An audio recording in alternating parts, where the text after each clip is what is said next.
அத்தா, உங்க சந்தோஷமான வாழ்க்கையில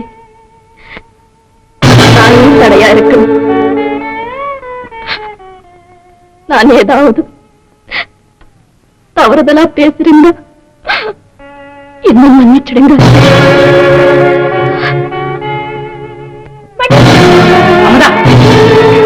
என் மேல இருக்கிற ஆத்திரத்துல குழந்தை குடிக்கிற தண்ணீர் கூட தட்டி விடணும்.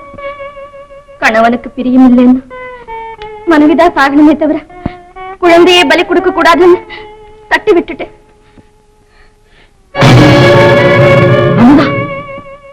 இவ்வளவு பயங்கரமான முடிவுக்கா போயிட்டேன்.